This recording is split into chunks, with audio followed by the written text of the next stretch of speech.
Welcome to the Liberating River, where spiritual freedom meets soul aligned wealth. I'm Wanda. People cannot fully love a version of you that you are performing to survive. Did you get that? People cannot fully love you if you are constantly on stage performing to survive.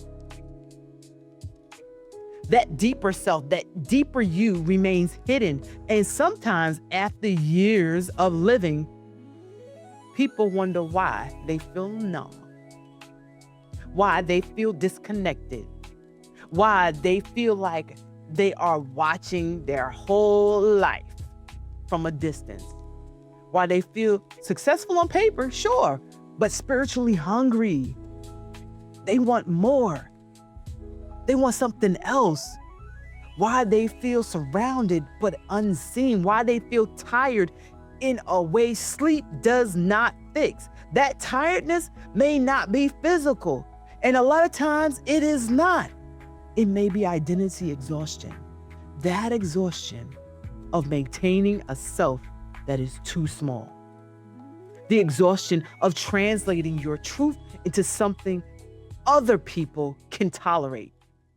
The exhaustion of performing certainty when you are evolving. The exhaustion of being loyal to expectations that are not loyal to your wholeness. The exhaustion of living as a role instead of a person. And this is where we have to be honest. A box can keep you safe, sure can, but it can keep you from living. It can keep you approved, but it can keep you unseen. It can keep you predictable. Sure can, but it can keep you underdeveloped. It can keep you connected to people. Sure, but it can also keep you disconnected from yourself. And eventually, the cost becomes too high. And it's not always in a dramatic way. Sometimes you just stop feeling excited. You stop dreaming. You stop imagining. You stop creating. You stop asking for more. You stop pushing yourself. You stop telling the truth. You stop recognizing your own desires. And then life, in its mercy, sends a flood your way. A flood of disappointment, health scares, job changes, breakups, spiritual questioning, financial wake-up calls, a creative urge that won't go away, grief that rearranges your whole life, all your priorities. There's a moment when you realize I can't keep living like this. When the flood comes, the box or boxes start to show the weak areas. It starts to show the identity that used to keep you safe can no longer carry you. The old answers no longer answer. The old roles no longer fit. The old approval no longer satisfies. The old script no longer makes sense. And then the boat arrives. It's that new idea, that new opportunity, that new path, that new conversation, that new way of healing, that new business, those boundaries you put together, a new way of seeing yourself, a new relationship with money, a spiritual understanding that surpasses what you were taught, a new permission. But if you are too attached to the box, you may reject the boat. You may say, no, that can't be it. No, that's too different. No, it's too late. No, that's too risky. No, that's too bold. No, no, no, that's not what people expect from me. That's not what people expect from me. No, that is not how I imagine being rescued to look like. And life, let me just say it this way, and God, because that's who's doing it. And God might be saying, I'm trying to save you from the version of yourself that can no longer hold your future. Did you hear me? The old you was there to be a foundation and to stabilize you, to give you something to work with. But your future you can't survive based on that old regime. And God is trying to save you from that old version of yourself. So your new future you. So your new future you, yeah, I said it right. So your new future you can live. Think about it. You have to remember there is a future you that is waiting to come forth. Just like a butterfly can't keep the cocoon of the caterpillar, you must grow out of the old version of you. I believe that is the deeper message of the flood story. The man was not just trapped by water, he was trapped by interpretation. He could not recognize help because help did not match the box he knew. And many of us do the same thing. We miss expansion because it does not look like our inherited identity. We miss freedom because it requires unfamiliar courage. We miss opportunity because it threatens our role. We miss healing because it challenges our theology. We miss abundance because it confronts our family's money story. We miss love because it does not feel like the emotional patterns we know. We miss purpose because it does not fit the career box we were praised for.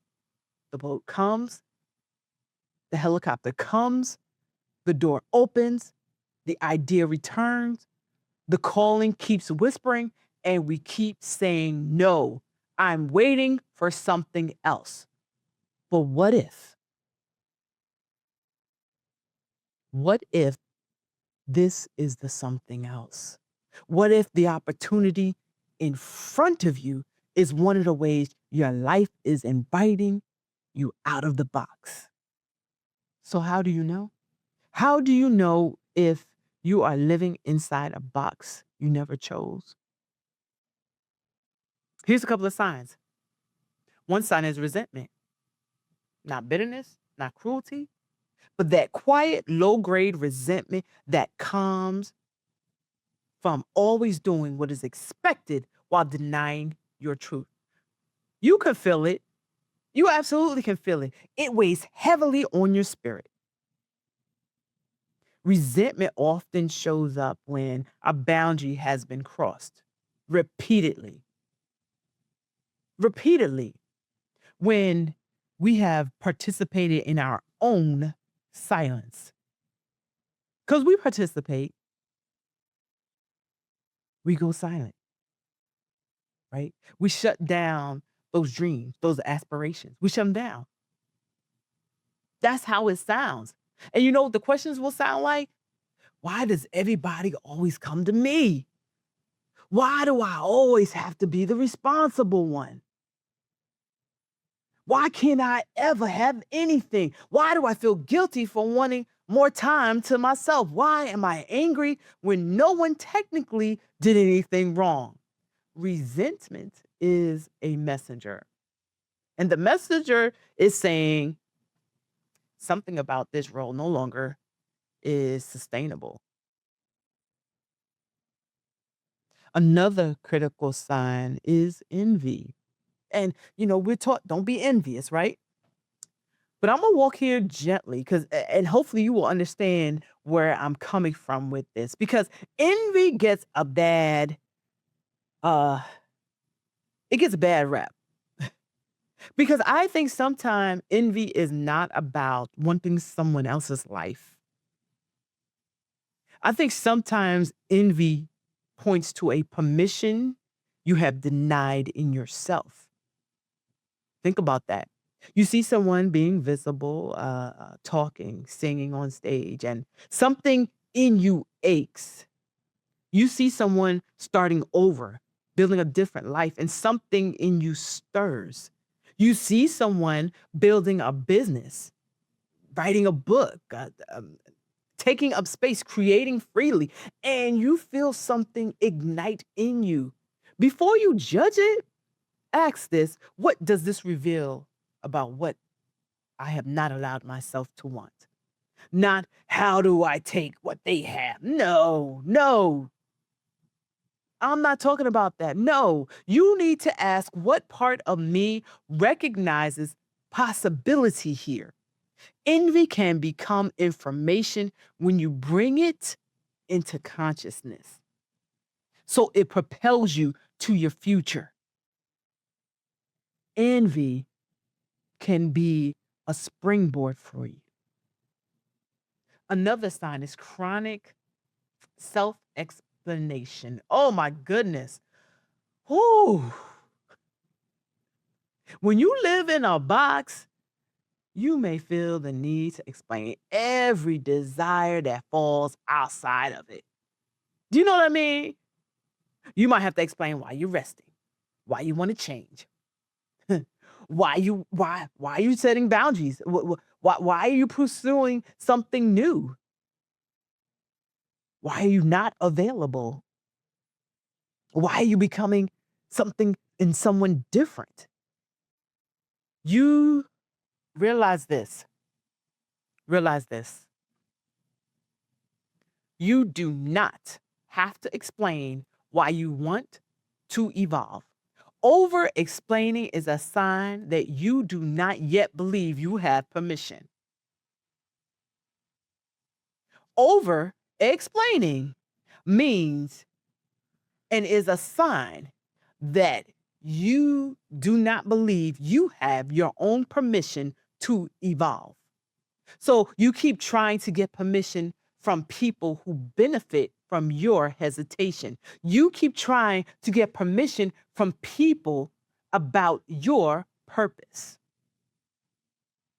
Another sign is feeling guilty for ordinary human needs. Why do we feel guilty about needing rest?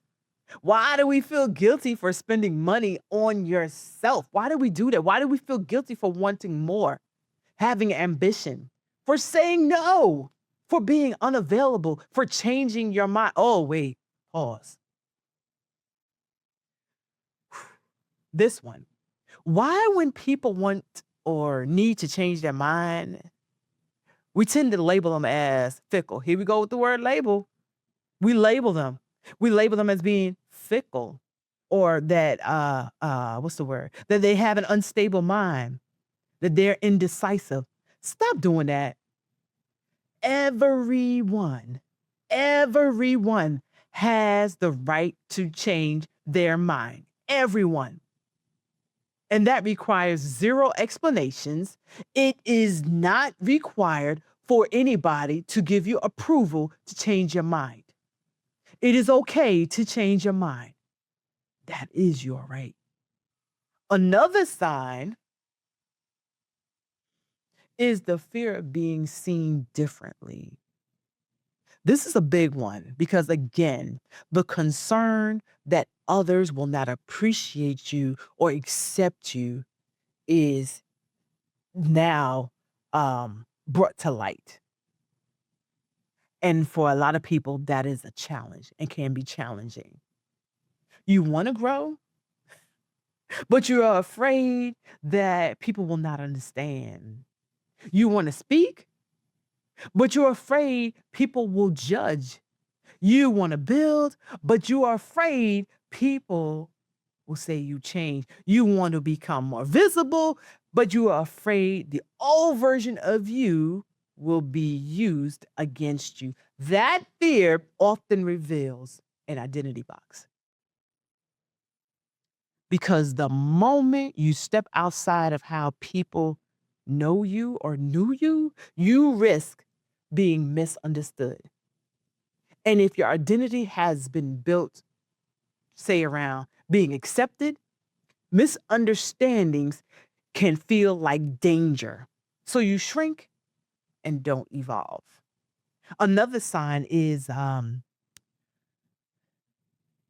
it's feeling like you have to choose between parts of yourself. So, for instance,